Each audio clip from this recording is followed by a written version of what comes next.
Ini bukan hanya roller coaster, tapi ini adalah metafora perjalanan pembangunan Indonesia. Naik turun, penuh tantangan, dan juga penuh harapan.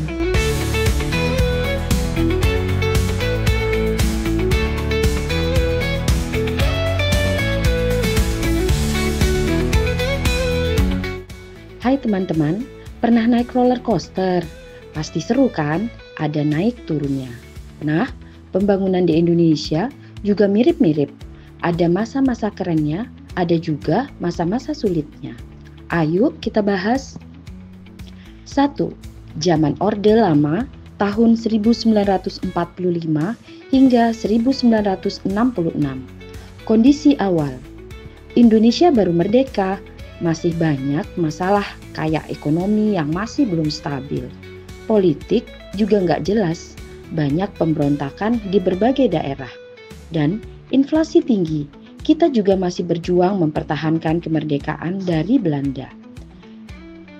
Fokus pembangunan. Pemerintah berusaha membangun ekonomi yang mandiri, nggak bergantung sama negara lain.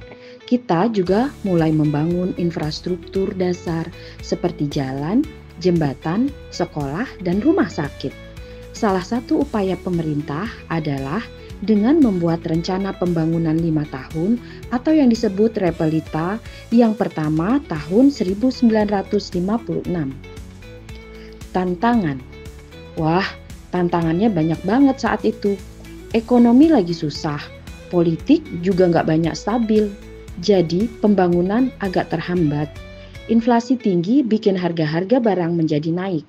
Jadi rakyat semakin susah. 2. Zaman Orde Baru dari tahun 1966 hingga 1998. Kebijakan pembangunan. Pembangunan ekonomi jadi fokus utama. Pemerintah juga membuat Repelita atau rencana pembangunan 5 tahun buat atur pembangunan supaya lebih terarah. Kita fokus bangun infrastruktur, tingkatkan produk pertanian biar bisa bersuasembada pangan, dan menarik investor asing. Keberhasilan, ekonomi mulai tumbuh pesat, infrastruktur banyak dibangun, produksi pertanian meningkat, dan angka kemiskinan menurun. Indonesia juga berhasil mencapai swasembada pangan pada tahun 1984 loh. Tantangan. Tapi pembangunannya terlalu sentralistik, semua diatur oleh pusat.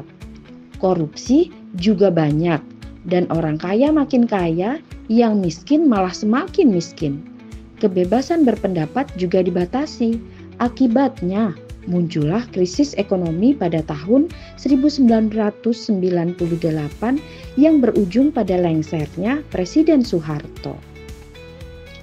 3. Zaman Reformasi tahun 1998 hingga sekarang.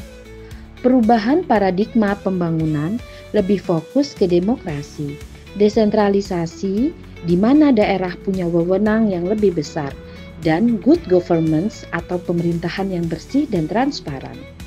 Kemajuan. Daerah-daerah jadi lebih aktif membangun wilayahnya masing-masing. Kebebasan berpendapat dan pers juga semakin terjamin.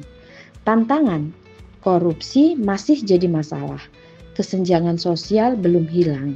Dan kualitas sumber daya manusia, SDM, perlu semakin ditingkatkan. Kita juga menghadapi tantangan globalisasi dan persaingan internasional. B. Cara mengukur keberhasilan pembangunan. Apa saja sih? Bagaimana cara kita tahu pembangunan itu berhasil atau tidak? Nah, ada beberapa indikator. Pertumbuhan ekonomi. Apakah pendapatan negara dan produksi barang atau jasa meningkat? Biasanya hal ini dapat diukur dengan PDB atau Produk Domestik Bruto dan pendapatan per kapita. Indeks Pembangunan Manusia atau IPM. Apakah kualitas hidup orang Indonesia meningkat? IPM itu gabungan dari harapan hidup, pendidikan, dan standar hidup. Tingkat kemiskinan dan pengangguran. Apakah makin sedikit orang yang miskin dan nggak punya pekerjaan? Infrastruktur. Apakah jalan, jembatan, pelabuhan, bandara, listrik, air bersih, dan fasilitas lainnya tersedia dan bagus. C. Potensi tantangan Indonesia jadi negara maju. Bisa nggak ya kita mencapai ini? Indonesia punya potensi besar jadi negara maju, tapi juga banyak tantangannya. Potensi sumber daya alam. Indonesia kaya banget akan sumber daya alam, bisa jadi modal penting buat pembangunan. Contohnya, tambang, minyak, gas, hutan, dan laut. Bonus demografi.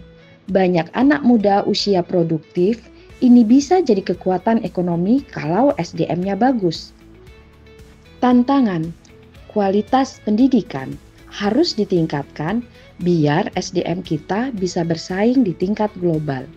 Infrastruktur harus terus dibangun dan diperbaiki biar mendukung pertumbuhan ekonomi. Korupsi, nah yang ini harus diberantas biar uang negara nggak bocor dan pembangunan juga bisa berjalan lancar. Kesenjangan harus diatasi biar semua orang bisa menikmati hasil pembangunan, nggak cuma segelintir orang kaya aja. Yuk, mari kita wujudkan Indonesia menjadi negara maju. Nah, anak-anak semua, pembangunan Indonesia itu tanggung jawab kita semua loh. Dengan belajar giat, berinovasi, dan berkontribusi positif, kita bisa ikut membangun Indonesia yang lebih maju dan sejahtera. Sampai jumpa.